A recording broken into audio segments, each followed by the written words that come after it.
सत्य सुनने की हिम्मत रखते हैं तो ही ये वीडियो देखना।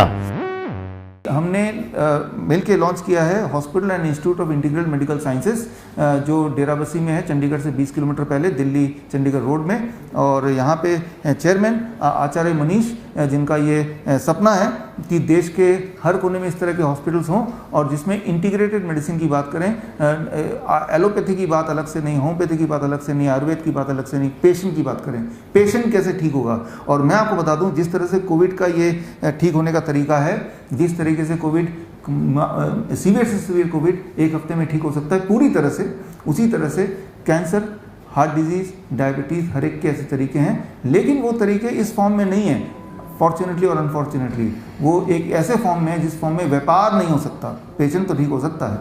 तो खैर, आचार्य मनीष जी को मैं आगे के लिए माइक देता हूँ। आप इधर ही आ जाइए और आप आगे का कमान संभालिए और मीडिया को एड्रेस कीजिए।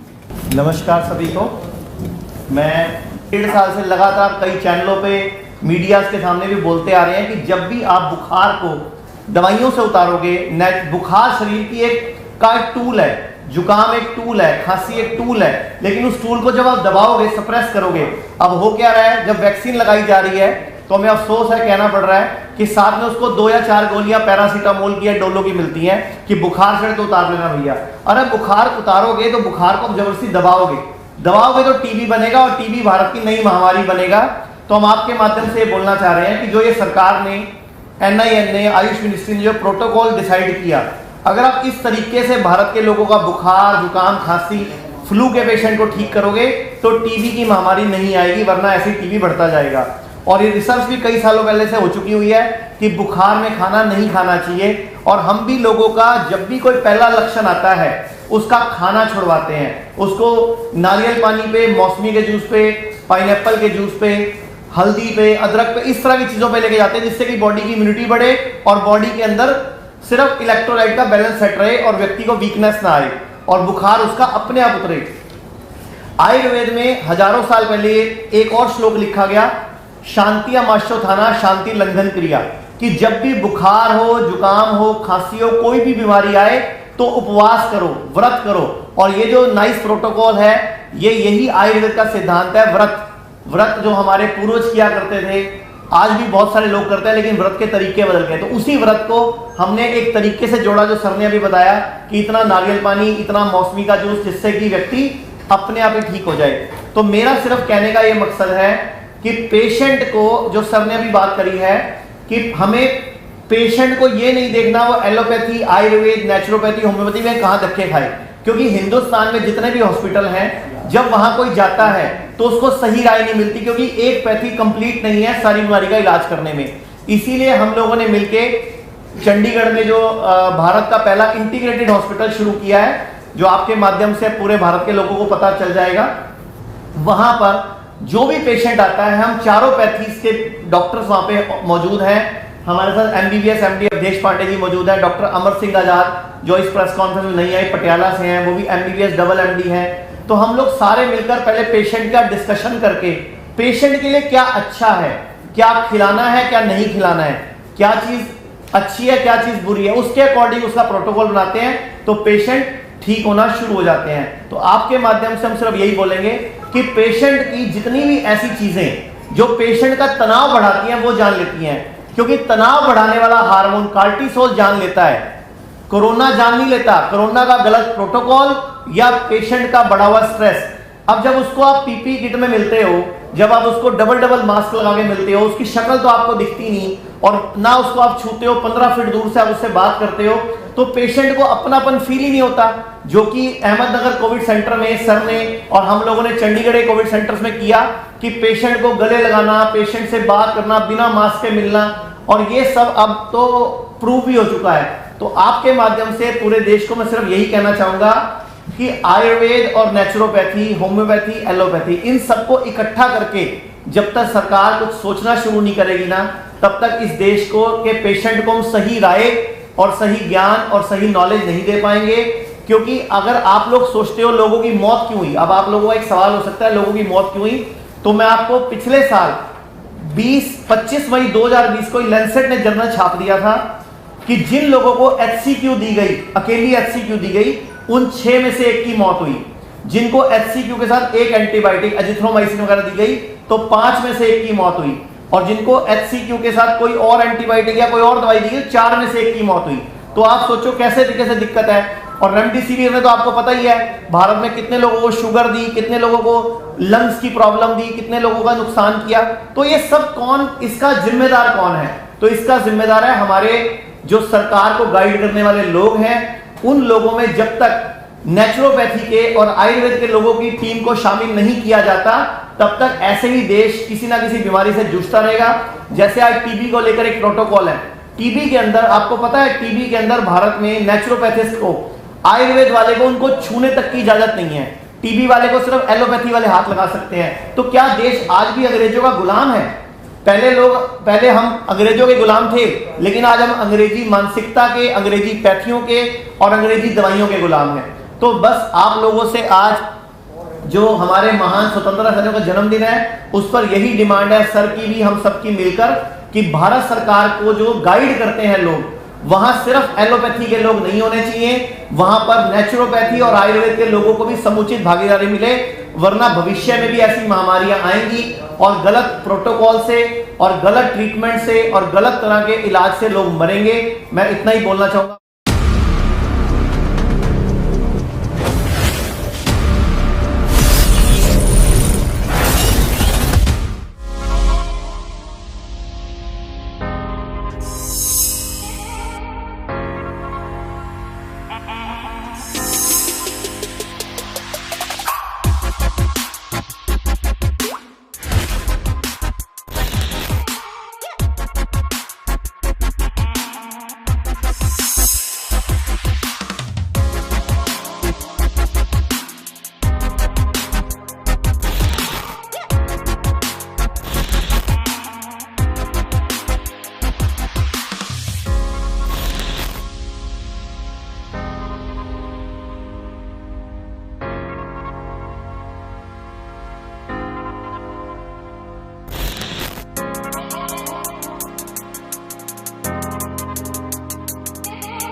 मुझे सांस लेने में बहुत दिक्कत थी और बलगम आता था, ब्लड स्टेन इन्फेक्टेड बलगम था।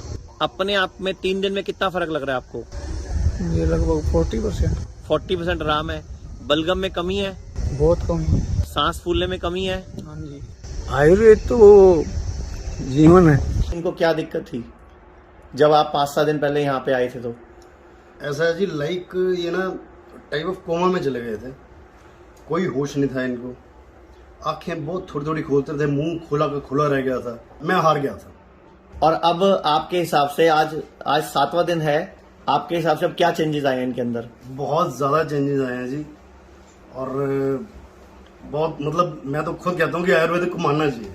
मतलब आपने आयुर्वेद का चमत्कार देख लिया। बिल्कुल देख।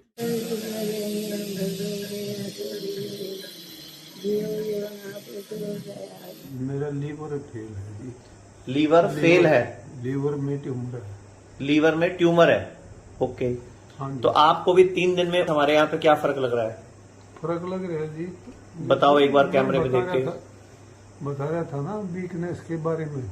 ओके, मैं मतलब खुद रोटी नहीं खा सकता। मतलब आप अपना हाथ दिखाओ, कैसे पहले कैसे हिल रहा था?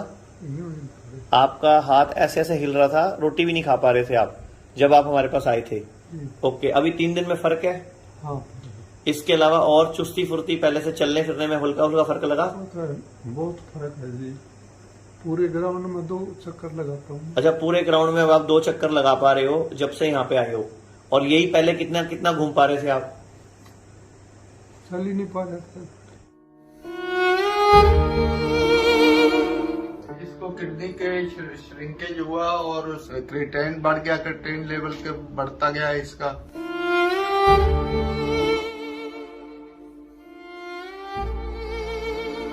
डॉक्टर्स ने तो ट्रांसप्लांट के लिए ही बोला था और बाकी अभी जब तक जरूरत नहीं है तब तक मेडिसिन लो। मेरी रिपोर्टों में काफ़ी इम्प्रूवमेंट है किडनी की, और एक जो पेशेंट को वीकनेस रहती है वो नहीं है मेरी बॉडी में। बिल्कुल एक्टिव फील करता है बंदा। मेरा साइनस भी ठीक हो गया है। कितने साल से प्रॉब्लम थी? साइनस की तो मेरे को छोटे होते से प्रॉब्लम थी। इतने साल की प्रॉब्लम आपकी कितने दिन में ठीक हो गई थी? 15 दिनों में। और इसके अलावा क्या बेनिफिट हुआ? और सर्वाइकल भी ठीक हो गई मेरी।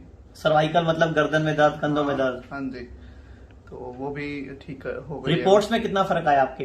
रिपोर्ट्स में जब मैं आया था तब मैं 6 था मेरा क्रिएटिनिन, अब मेरा 3.8 है क्रिएटिनिन। कितनी बार चेक हो चुका है अभी तक? 3 बार। तीनों बारों में रिपोर्ट बेटर आ रही है? हाँ जी। और जीएफआर कितना इंप्रूव हुआ है आपका? जीएफआर भी बढ़ा है मेरा। पहले कितना था? 12.5 और उसके बाद कितना आया? अब 18.2। एक बार चेक हुआ, उसके बाद 2 बार। इनको सीए थायराइड था, जिसको ऑपरेट करने के बाद इनको बोलने में प्रॉब्लम आ गई। बीच में इनको पैरालिसिस का अटैक आया, तो उस वजह से अभी ये फिलहाल व्हीलचेयर पे हैं। हमने इनका जो पंचकर्म किया है उसके बाद इनके क्या क्या इनके अंदर सुधार आए हैं, क्या क्या चेंजेस आए हैं, वो सब कुछ हम इन्हीं से जानते हैं। यहाँ पर आने के बाद ऐसा इतना इम्प्रूवमेंट है कि ये खुद हिल भी पाते हैं। इनको हल्का सा सहारा देते हैं, उठ के बैठ जाते हैं, खुद खाते भी हैं, दवाई मेडिसिन भी खुद लेते हैं, बहुत एक्टिव हो चुके हैं। आज से लगभग 6 महीने पहले इनको ना खांसी की प्रॉब्लम शुरू हुई थी। लगातार खांसी कर करके चेस्ट के अंदर पेन शुरू हो गया था और इनका बोलना बिल्कुल बंद हो गया था। हम यहाँ पे इनको लेके आए थे, जो इन्होंने थेरेपी दी है, जिससे अब इनकी बलगम निकलनी शुरू हो गई। जैसे जैसे बलगम निकलती जा रही है इनको आराम आता जा रहा है, अब सांस नहीं चढ़ता। L5S1 के बीच में फ्लूइड खत्म हो गया था, जो डॉक्टर्स ने बताया था सर। कितने साल से परेशान हो? 7 to 8 ईयर हो गए। 7 दिन में आपको क्या फर्क लगा अभी तक यहाँ पे आके? मुझे सर जो मेरे सबसे ज्यादा प्रॉब्लम थी मेरे पैर के सोल में, वहाँ पे ऐसे रहता है जैसे जलन रहती है और पेन तो बहुत ज्यादा रहता था। अभी मुझे रिलीफ लग रहा है, जलन में भी और पेन में भी? हाँ जी। और दूसरा साइनस की प्रॉब्लम है। जिस दिन यहाँ आया था उस दिन मुझे 1 दिन तो हुआ था। मुझे तो कई बार दिन में 100 से 150 तक छींके आ जाती थी। अब 6 दिन में कितनी मारी है? अभी तो आई नहीं। देख लो कितना First day फास्ट है आया। आयुर्वेद।